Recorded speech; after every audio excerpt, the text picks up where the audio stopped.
Hello everyone! I said I'd probably do this, so here you go, I'm doing it. These are some of my thoughts on The War of the Worlds by H.G. Wells. But first, in case I don't get to it in another video, I wanted to mention the book I read before this, which was The Day of St. Anthony's Fire by John G. Fuller. This is a nonfiction account of a widespread case of food poisoning in 1951 in France. There was something bad in the bread, the people ate it and got sick, and then gradually began to exhibit insane and terrifying behaviors and symptoms. Insomnia, hallucinations, manic fixations, superhuman strength, suicidal urges. This mystery illness struck an entire community almost overnight and lasted for weeks while doctors struggled to figure out the cause and the treatment of this seemingly medieval plague. The first part of the book is about the event, and the second part is about the investigation and the attempted cover-up, which includes the linking of the deadly bacteria in the bread, ergot, to a newly discovered and extremely potent drug. And that kind of gave the book another level of significance. It took me a little while to get into the book as Fuller sets the scene, but once things started happening, it got very intense very quickly. I really enjoyed the book, as I've enjoyed other books by Fuller, and I was excited to tell you about it and to recommend it. I think that Incident at Exeter still ranks the highest of the 4 books by John G. Fuller that I've read, but this might be my second favorite. Now back to the War of the Worlds review. Originally published as a serial and released as a novel in 1898, this science fiction classic in which Martians arrive in England and use their superior technology to subdue the human race is considered the first to have introduced not just the idea of life on other planets, but of that intelligent life coming to invade the Earth. The entire narrative is an account of the invasion told in retrospect by an eyewitness, a writer and philosopher who gets separated from his wife when everything starts to go to pieces. I would bet that what most people associate with this book is the famous imagery of the tripods, the 3-legged metal machines that emit a heat ray which immolates everything it touches. Nearly every alien invasion book, film, and TV series since owes a debt of gratitude to Wells's brainchild, and I'd take it a step further and say that most apocalyptic stories in general take a page from the War of the Worlds playbook. I had read it once before, probably more than 10 years ago, and I remember having trouble getting through it. My attention kept wandering, so it took me longer to read. I hoped that wouldn't be the case the second time around, and in a way, it wasn't. I read the first 5 chapters in one sitting. I read them aloud to my mom by candlelight when our power went out to try to help her fall asleep.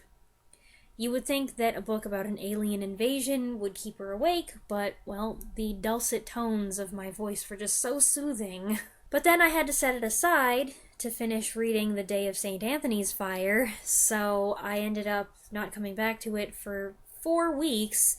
When I finally did crack it open again, I had to start over and refresh my memory, but then I was able to finish the book in 2 days. The main challenge reading it, at least for me, is that I feel so distant from what's unfolding. Hardly any characters are given names, and that includes the narrator, and there's very little time spent developing personalities. The narrator's wife, the narrator's brother, even the narrator are not fleshed out, so they feel like nondescript, two-dimensional figures acting in a scene you're watching from far away. What's funny is that the narrator himself explains how he tends to dissociate himself from what's going on around him. And I had to laugh when I came across that explanation on page 27 because it's the very thing that I was feeling as I was reading the book, a sense of removal, as opposed to a more immersive experience. I started to feel more engaged, however, when I began to identify parallels to similar points in history. Now, obviously, this is fiction, this didn't really happen, but as the title puts it, this is a war, and the way the narrator describes his ever-changing feelings put me in mind of other wars, specifically the beginnings of other wars.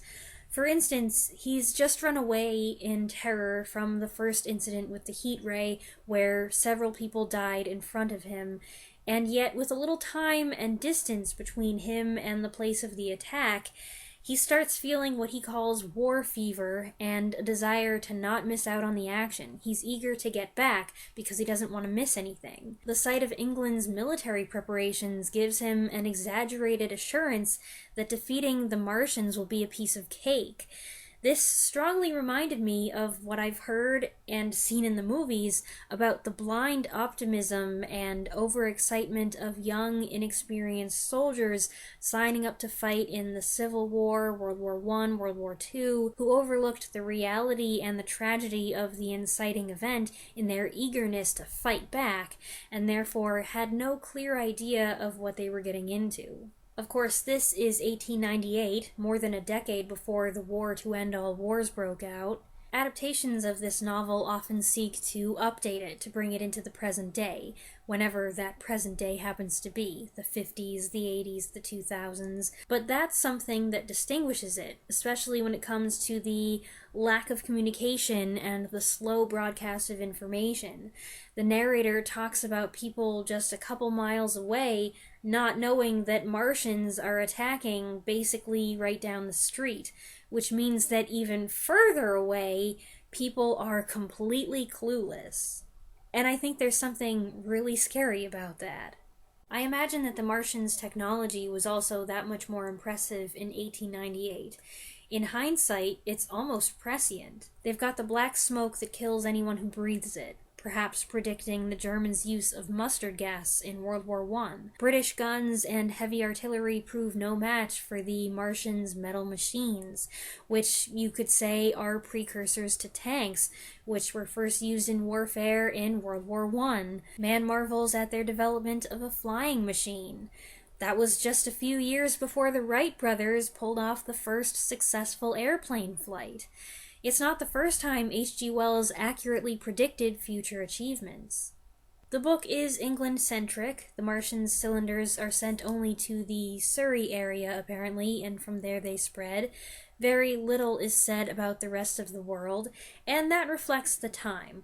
At that point, the British Empire was still going strong. If the Martians had been observing us, they would know that if you take out the British Empire, you could quickly cripple a good portion of the world. Of course, that's not how it would go now. I think the prevailing idea these days is that aliens launching an attack would place an offensive weapon in every major city around the globe. But let's not get off topic. I am not super well versed in the geography of England, so the details of the fight's progress would probably have been more interesting to me if I were familiar with the area and understood how much ground was being covered. I actually just looked Surrey up on a map, and it's much closer to London than I had been thinking. I zoomed in and saw towns that are mentioned in this book, like Woking and Leatherhead, and I realized that the scale of this war is much smaller than I'd thought. Where I think the War of the Worlds most excels, besides in fathering an entire subgenre and introducing the imagery and themes associated with it, is in perpetuating a sense of dread. From the very first page, you're made to feel uneasy and paranoid as the narrator opens talking about how the Martians have been watching us for years and have been plotting their move. It's an unnerving first chapter, but the question remains, what did they come to Earth for? What do they want from human beings? And that query is answered with chilling bluntness in the latter portion of the book.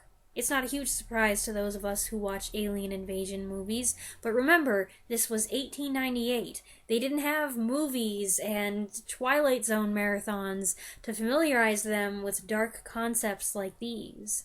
Lots of crazy things happen, and the narrator is in peril on multiple occasions, but the writing is hardly ever sensational. He's even apologetic for his brief outbursts of emotion, making excuses for his momentary lapse. And to that I want to say, dude, it's okay to get upset, considering the circumstances. He'll often turn instead to a clinical description of alien anatomy or something, never gross, which he's determined to record accurately for posterity and for the education of readers in the future, whatever they may be facing. The narrator does divert from his own account for a while to tell what happened to his brother in London, and this part, including the chaotic and violent exodus of people, was one of the most exciting. But somehow, even though there are some awful things that happen, it was still dry. Perhaps because it was being told secondhand. But the narrator's observations are almost always cool and dispassionate, and that extends to his descriptions of the less educated, less sensible people he bumps elbows with. What's an end-of-the-world story without some social commentary on the breakdown of social class? The abrupt shakeup of societal norms forces different social classes to mingle, for better or for worse. That's not a major part of the book. It's not explored in any great depth, but it is there.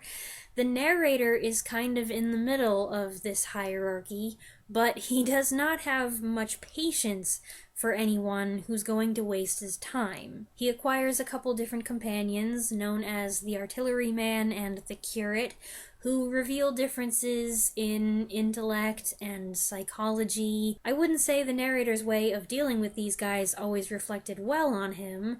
He talks about what happens to the Curate with a casual acceptance I found a little bit off-putting, but I've seen in other stories how circumstances like this force people to do things that under normal conditions would seem uncivilized or immoral or criminal. It's a situational ethics kind of thing, where the argument is that you gotta do what you've gotta do to survive, even if the aftermath is regrettable. The book is short, but it is heavy on exposition and description with few breaks for dialogue, and my attention wanted to wander because of that, and because sometimes I struggled to picture what exactly the narrator was describing, especially when it came to the Martians' bodies. But the writing is straightforward and not flowery, and there are some excellent analogies. The narrator compares man to the dodo, illustrating foolish complacency, and to ants, illustrating our relative insignificance, which was very effective. I also enjoyed a cheeky reference to some articles that had been published in so-called pre-Martian periodicals, Punch and the Pall Mall Budget. The narrator mentions a certain speculative writer of quasi-scientific repute, a reference, I believe, to H.G. Wells himself, who published in 1893 a prophetic essay titled The Man of the Year Million, which was published in the Pall Mall Budget and parodied in Punch. I love that Wells snuck a little self-deprecating humor in there. Now, before I go, I better say a few things about the adaptations. The book has been adapted many times, far more than I had realized. The most famous, or infamous, is the 1938 radio production by Orson Welles. Orson Welles, H.G. Wells, no relation, the names are not spelled the same. This radio broadcast allegedly had masses of listeners convinced that invaders from Mars really had come and were launching an offensive. Now, according to some sources, the panic wasn't quite as widespread as the legend would have it, but if that's the case, we continue to print the legend because it's a good story. I listened to some of that broadcast years ago. It was on a CD that had horrible audio quality though, so it hardly counts. I also heard an updated radio production a couple years ago on a local station for a Halloween special, but that was a live radio play, not a fake broadcast, so it's not really the same thing at all. I don't think you're allowed to do anymore what Orson Welles did. You can get in serious trouble with the FCC. I saw the 1953 movie when I was a kid, and was scared, of course, you know me, but I don't remember much of it, just a couple images, and I've seen some of the 2005 Steven Spielberg movie. Not all of it, I don't think. There are at least 3 other major adaptations, including a couple TV series, but I'm not sure how closely any of those follow the book. Going back to the book, though, I don't feel very strongly about the War of the Worlds. I liked it well enough, but it did require some effort on my part. Compared to other Wells books I've read, I found The Island of Dr. Moreau much more terrifying. I still remember the nightmare that book gave me. And The Time Machine I found more interesting overall. I can't compare it to The Invisible Man because I don't remember well enough what I thought of that book. That was a while ago. At times, The War of the Worlds reminded me of The Day of the Triffids and The Kraken Wakes, both early 1950s apocalyptic science fiction novels written by John Wyndham set in England about extraterrestrial invaders. I enjoyed both of those very much. The War of the Worlds didn't inspire as enthusiastic a response from me, but it's still an engaging read and absolutely an important book for fans of the sci-fi genre to be familiar with. I intended this to be a short review, no longer than 4 minutes. I don't know what happened. I guess I had more to say about the book than I thought. I hope you enjoyed the video. I'm curious to hear what other people who have read this book think of it, and I know I have a couple big fans of The War of the Worlds among my viewers, so please go ahead and share your thoughts on it in the comments below. I look forward to reading them, and I'll be back soon. Thanks for watching.